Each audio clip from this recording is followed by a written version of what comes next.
Okay, welcome back students. In the previous class we have studied about the properties and rules of linear equation. Now we'll be studying about the applications of linear equation. In applications of linear equation, we'll do some numerical questions, okay, based on the linear equation in one variable. Okay, so let's start.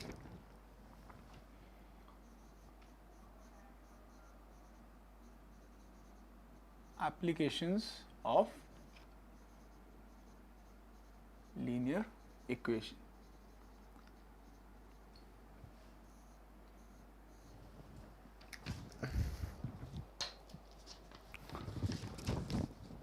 So we have to do some numerical questions.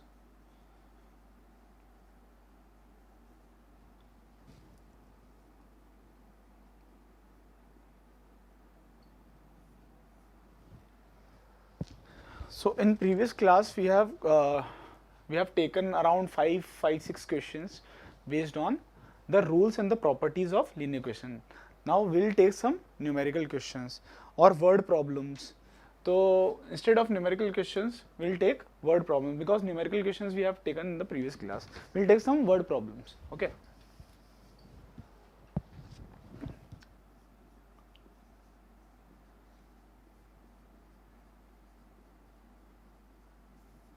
Okay, word problems.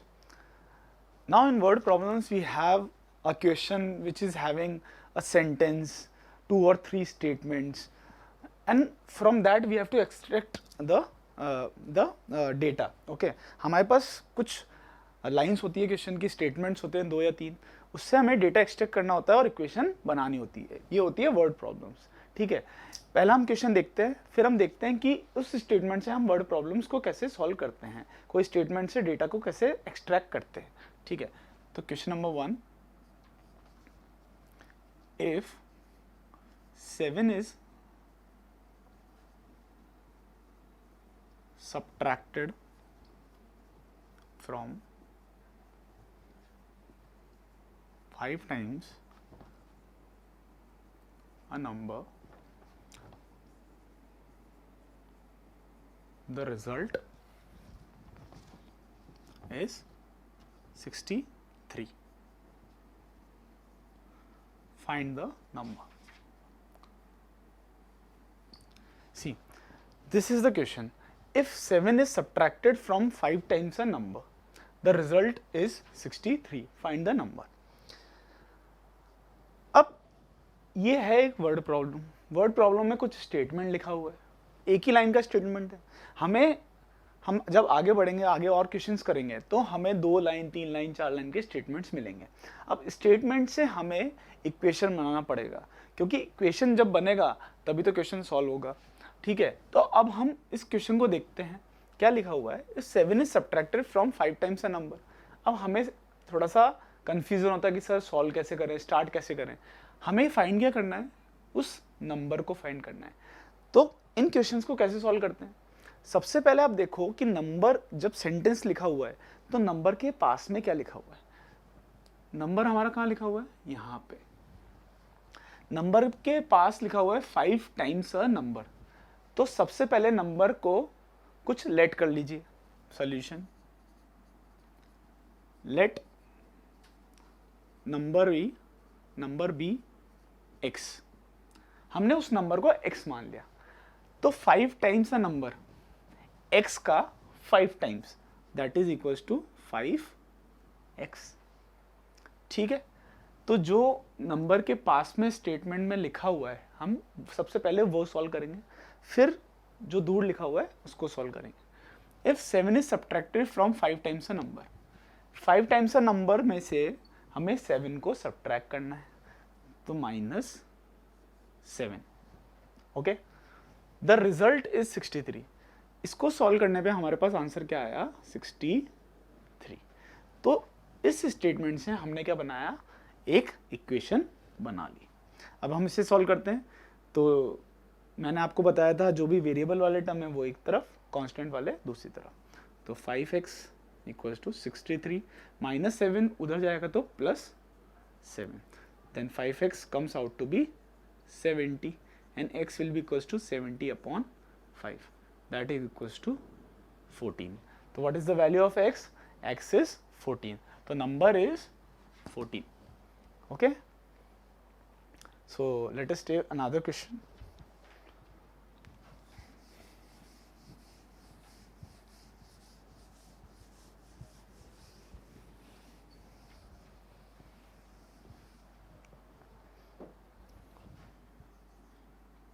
Question number 2. The sum of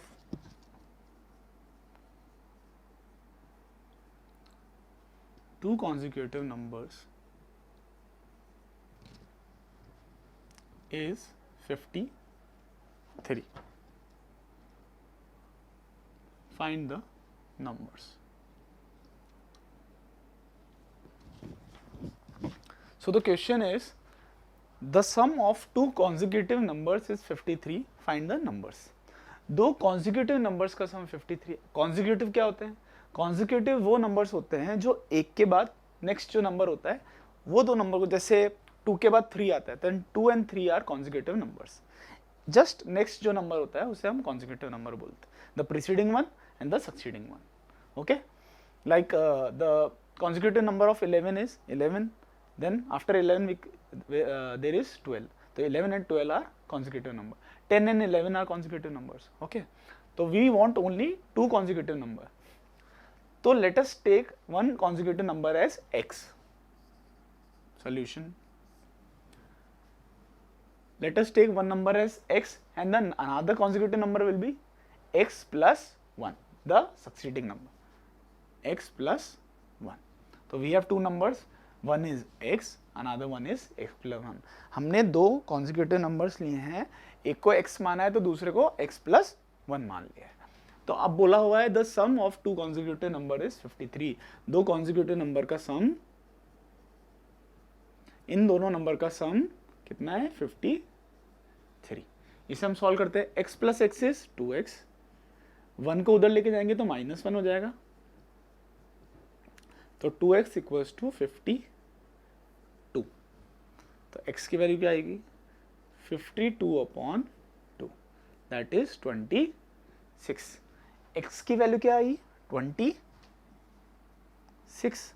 लेकिन हमें तो दोनों numbers बताने हैं consecutive, तो हमने क्या क्या नंबर मानते हैं? एक तो x माना था, एक x plus 1. तो x plus 1 क्या हो जाएगा? 27. तो दो नंबर क्या है? 26 एंड 27. क्या इन दोनों का सम 53 आ रहा है? तो आप इन दोनों को ऐड कर लो. 26 and 27 will come out to be 53. Okay, so let us take another question.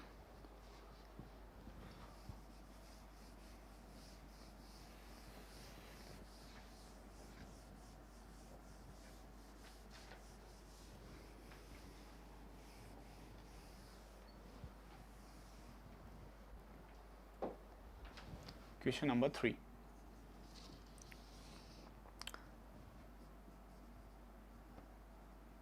The sum of ages of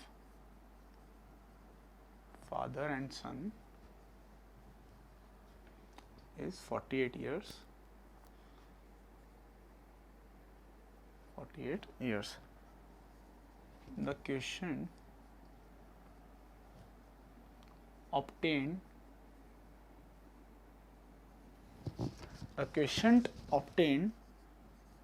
by dividing the age of son by age of father is 1/5. Find their ages. Find their ages. अब देखिए question है the sum of ages of father and son is 48 year. Son और father के as का सम कितना है? 48 years. दोनों का सम करेंगे अगर एजेस का तो 48 ईयर आएगा. The quotient obtained by dividing the age of son by age of father is 1/5. अगर हम सन की एज को उसके फादर की एज से डिवाइड करते हैं तो क्वेश्चन क्या आता है 1/5। तो हमें क्या चाहिए, दोनों की एजेस चाहिए। अब हम क्या करते हैं, फादर या सन में से किसी की एज को x मान लेते हैं। क्या मान लेते हैं, x मान लेते हैं। तो सन की एज को हम मान लेते हैं, let son's age is x। Son की एज अगर x है तो फादर की एज क्या होगी, देखो son plus father equals to 48 years. दोनों की एज का सम कितना है, 48 ईयर्स। अगर सन की एज x है तो फादर की कितनी हो जाएगी, तो फादर की एज हो जाएगी, x उधर जाएगा तो माइनस हो जाएगा प्लस का, 48 माइनस x। तो फादर की एज कितनी आई, 48 माइनस x। तो fathers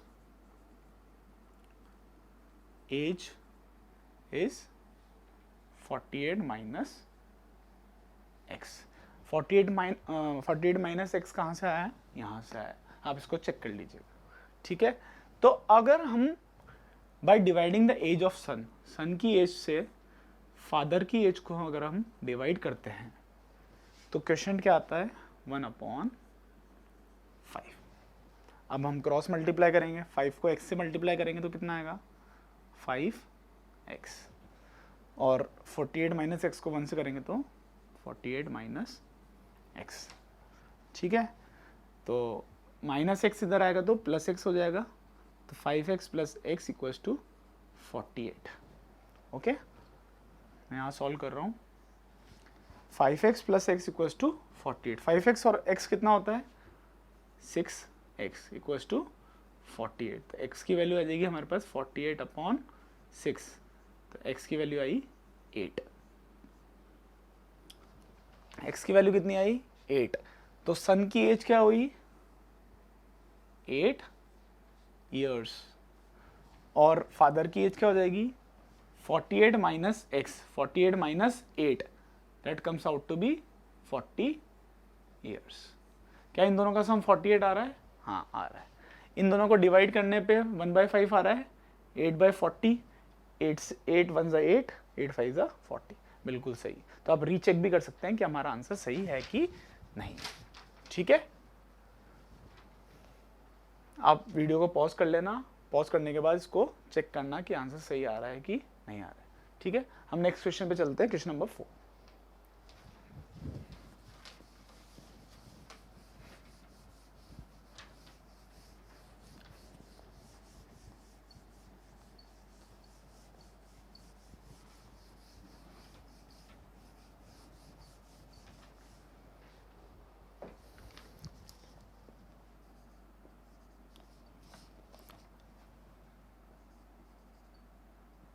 The ages of Tarun and Gulshan are in ratio 7:5. The ages of Tarun and Gulshan are in ratio 7:5. 10 years hence, 10 years hence, the ratio of their ages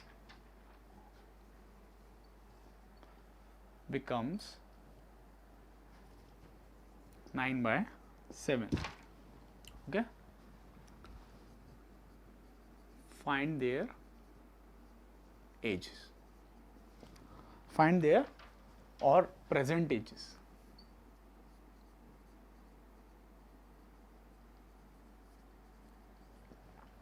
question क्या बोल रहा है, question बोल रहा है the ages of Tarun and Gulshan are in ratio 7:5। तो present में जो तरुण और गुलशन की एजेस है उनका रेशियो क्या दिया है 7 और 5 के रेशियो में। 10 ईयर हेंस, हेंस का मतलब होता है in future, 10 year after 10 years, hence मतलब आफ्टर 10 ईयर, 10 ईयर्स के बाद the ratio of their edges become 9:7। 10 साल के बाद उनके एज का रेशियो क्या हो जाएगा 9:7। तो उनकी एजेस को फाइंड करना है। अब हम क्या करते हैं, हम तरुण की एज और गुलशन की एज को 7x और 5x ले लेते हैं। तरुण और गुलशन का रेशियो क्या है एजिस का? 7 और 5। तो हम क्या मानते हैं? 7x और 5x। तो तरुण की एज हम ले लेते हैं 7x और गुलशन की क्या हो जाएगी? 5x। ठीक है, देखो 7:5 की रेशियो में आ गया, इसको डिवाइड करेंगे तो x कैंसिल हो जाएगा, तो 7:5 ही बचे। ठीक है, अब 10 साल बाद, 10 साल बाद क्या हुआ? तरुण भी 10 साल बड़ा हो गया, तो 7x तो अभी प्रेजेंट में एज थी उसकी, 10 साल बाद कितना हो जाएगा? 7x + 10। और गुलशन भी 10 साल बड़ा हो जाएगा, तो 5x + 10। इन दोनों की एज का रेशियो क्या हो गया 10 साल बाद? 9:7। 9:7। ठीक है, पहले क्या था? 7x था अपॉन 5x था, दोनों में 10 ईयर्स, हेंस 10 ईयर्स के बाद इन दोनों का रेशियो क्या हो गया? 9:7। अब हमें सॉल्व करना आता है, हम क्या करेंगे? क्रॉस मल्टीप्लाई करेंगे। क्रॉस मल्टीप्लाई करेंगे तो 7x + 10, 9, 5x + 10। 7 × 7 is 49x + 70 = 45x + 90। हम वेरिएबल वाले टर्म एक तरफ ले लेंगे, 49x और 45x को इधर लेके आएंगे तो क्या हो जाएगा? नेगेटिव हो जाएगा। तो 49x - 45x = 90। 70 को उधर लेके जाएंगे तो -70। ठीक है, तो कितना आएगा? 4x = 20 and x will be equals to 5। तो x की वैल्यू क्या आई? 5। लेकिन हमें क्या निकालना है? Find there present ages. अब प्रेजेंट एजेस हमने क्या ली थी? 7x, और x की वैल्यू कितनी है? 5। तो 7 × 5 इज 35। तरुण कितने ईयर्स का है? 35 ईयर्स का। और गुलशन 5 × 5 दैट इज 25 ईयर्स। तो गुलशन की एज 25 ईयर्स है और तरुण की एज 35 ईयर्स। ठीक है, और अगर आपको चेक करना है तो आप चेक भी कर सकते हैं। 35 ईयर्स में 10 ईयर्स बाद कितने ईयर्स का हो जाएगा? ये 45 ईयर्स का। ये 10 ईयर्स बाद कितने ईयर्स का हो जाएगा? 35 ईयर्स का। तो 45 अपॉन 35 क्या 9:7 आ रहा है? देखो 45 अपॉन 35, 5 से कैंसिल करेंगे तो 9/7। तो बिल्कुल सही निकाला है हमने। ठीक है, तो इन दोनों की एजेस 35 और 25। ठीक है, नेक्स्ट क्वेश्चन पे चलते हैं।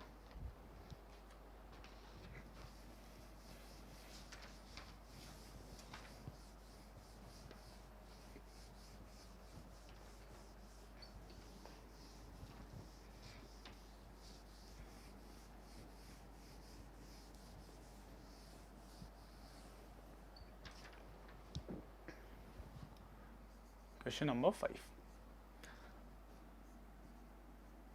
Thrice a number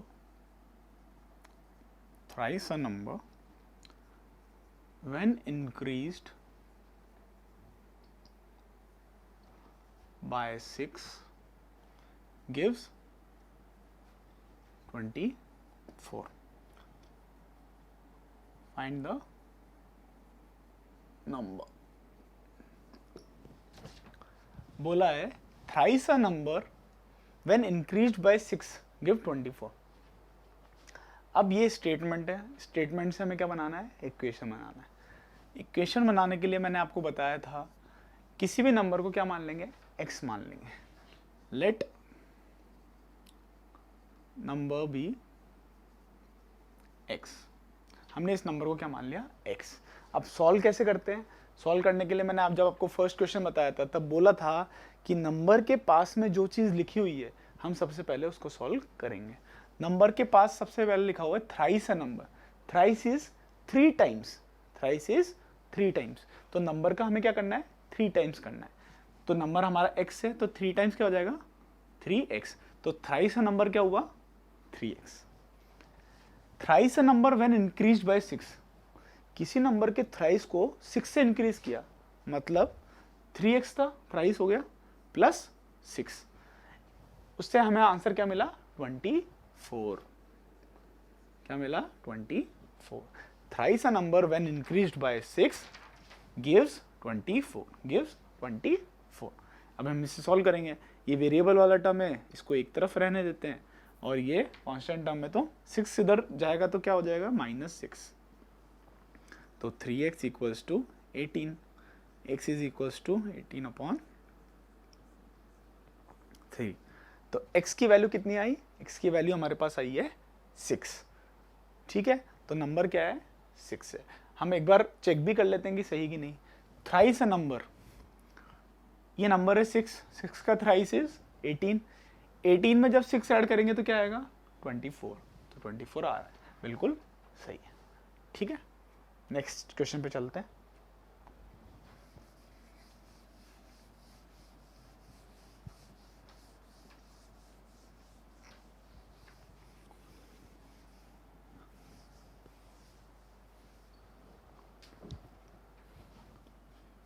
Question number 6.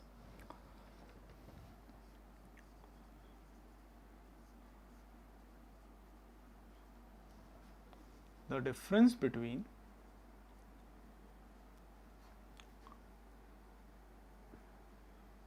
two numbers is 16. If 1/3 of the smaller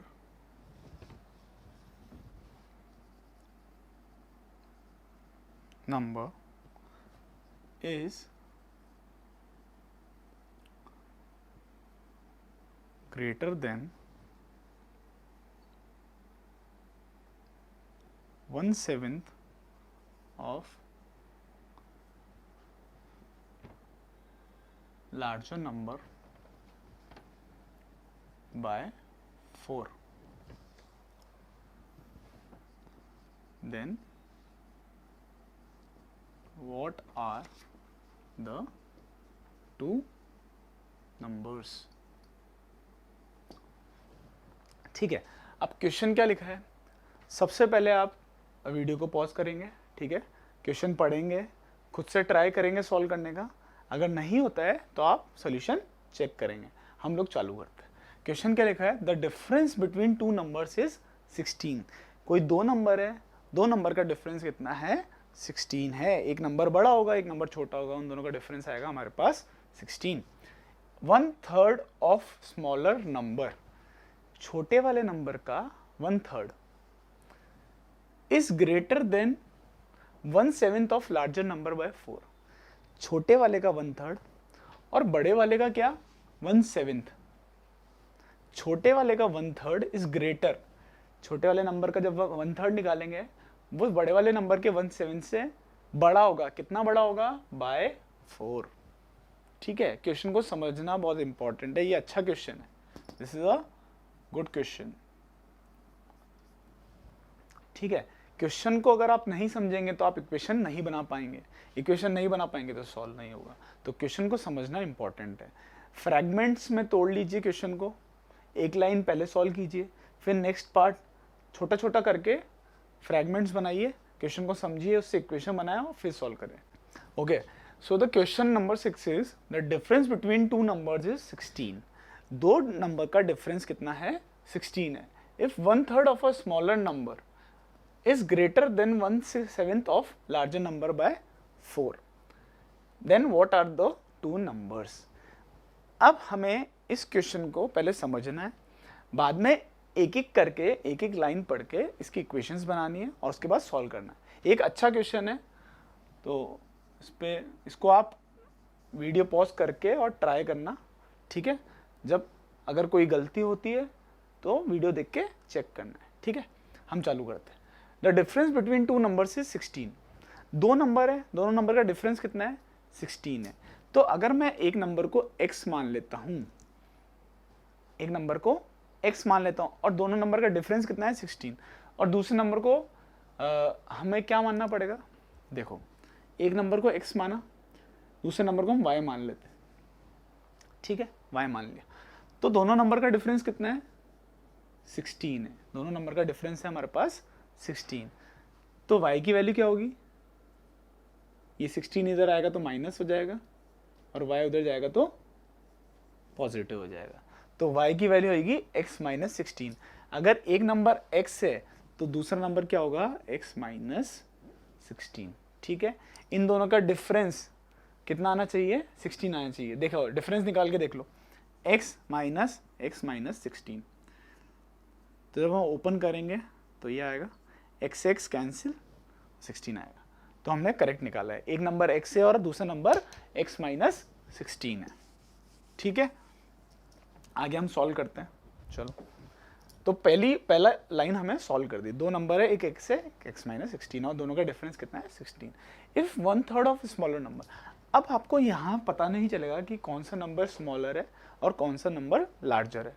तो हम कोई भी नंबर को स्मॉलर मान लेते हैं। हम पहले वाले नंबर को फर्स्ट, इस नंबर को स्मॉलर नंबर मान लेते हैं, x को हम क्या मान लेते हैं, स्मॉलर, और ये सेकंड जो नंबर है इसको मान लेते हैं लार्जर। ठीक है, तो ये नंबर स्मॉलर है, ये नंबर लार्जर नंबर है। अब 1/3 of smaller number, smaller number का 1/3 of smaller number and 1/7 of larger number. Larger number क्या था, x माइनस 16 का 1/7। 1/3 of smaller number is greater than 1/3 of larger number by 4। Smaller number का 1/3 greater number के 1/7 से 4 बड़ा है। कितना बड़ा है, 4 बड़ा। अब ये स्टेटमेंट से आपको समझना पड़ेगा और उससे इक्वेशन बनानी पड़ेगी। इसका मतलब ये है, जैसे मेरी एज है और आपकी एज है, मैं आपसे 4 साल बड़ा हूँ, तो आप क्या करेंगे, जो बड़ा है माइनस आपकी एज, मेरी एज माइनस आपकी एज, तो ये बड़ा है, दिस माइनस दिस। मैं आपसे कितने साल बड़ा हूँ, 4 साल बड़ा हूँ, तो ये भी इससे कितने साल बड़ा है, कितने नंबर बड़ा है, 4 बड़ा है। ठीक है, ये इक्वेशन हो गई। अब हम इसे सॉल्व करेंगे, ये बनेगा x upon 3 x minus 16 upon 7 equals to 4। Okay, अब हम एलसीएम लेंगे, 3 और 7 का एलसीएम क्या आएगा, 21। LCM of 3 and 7 is 21। अब डिनोमिनेटर को 21 बनाने के लिए क्या करेंगे, यहाँ पे 7 से ऊपर और नीचे मल्टीप्लाई करेंगे, तो ऊपर हो जाएगा 7x, नीचे हो जाएगा 21। यहाँ पे 21 बनाने के लिए क्या करेंगे, नीचे 3 से मल्टीप्लाई करेंगे और ऊपर भी 3 से, तो 3x minus 16 upon 21 equals to 4। नीचे 21 कॉमन है, 21 कॉमन ले लेते, तो 7x minus 3x minus minus plus 3 6 16 48 equals to 4। ठीक है,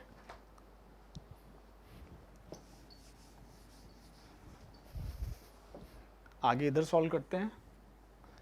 ये हमारे पास इक्वेशन बनी, तो 7x माइनस 3x कितना होता है, 4x। कितना होता है, 4x प्लस 48 इक्वल्स टू 21 4 84। तो हमें, जब हमने इसे सॉल्व किया, हमें क्या मिला, ये मिला। अब हम सॉल्व करते हैं इसको, 4x इक्वल्स टू 48 उधर जाएगा तो माइनस 48 हो जाएगा, एंड 4x इक्वल्स टू 36।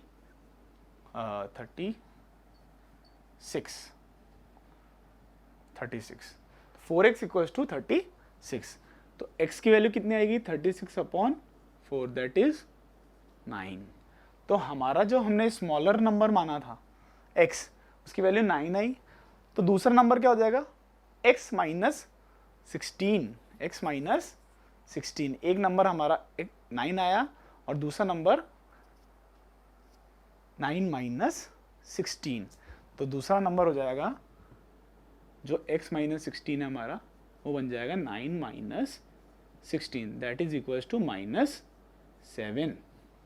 ठीक है, तो दो नंबर क्या है, एक 9 आया और एक माइनस 7 आया। ठीक है, तो ये हमारे दो नंबर हैं। फिर हम नेक्स्ट क्वेश्चन करते हैं, एक क्वेश्चन और ले लेते हैं।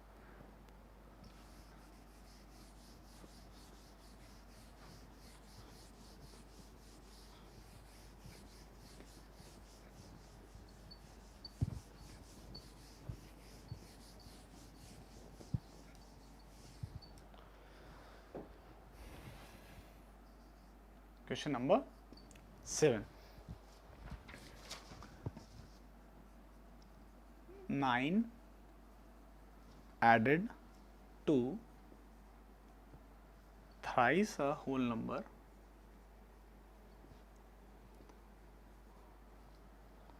gives 45. Find the number. क्या बोल रहे हैं? 9 added to thrice a whole number gives 45.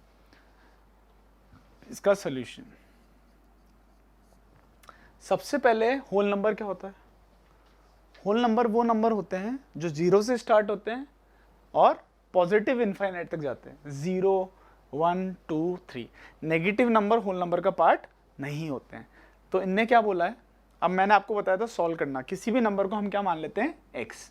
Late number be x। अब जो पास में लिखा होता है, जो इस नंबर के पास में लिखा होता है, उसे हम पहले सॉल्व करते हैं।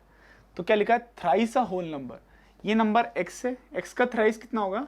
3x। Thrice is 3 times. उसके बाद क्या करना है? 9 added to thrice a whole number. Number के थ्राइस में 9 ऐड करना है, नंबर के थ्राइस में 9 ऐड करना है। तो क्या मिलेगा हमें? 45। तो 3x इक्वल्स टू 45 माइनस 9। 9 इधर जाएगा तो माइनस 9। तो 3x equals to 36। x will be equals to 36 upon 3, that is equals to 12। तो नंबर क्या है हमारे पास? 12 आया। ठीक है, तो हमने काफ़ी सारे क्वेश्चंस कर लिए हैं वर्ड प्रॉब्लम्स। तो इसी तरीके से आप और भी वर्ड प्रॉब्लम्स देख सकते हैं।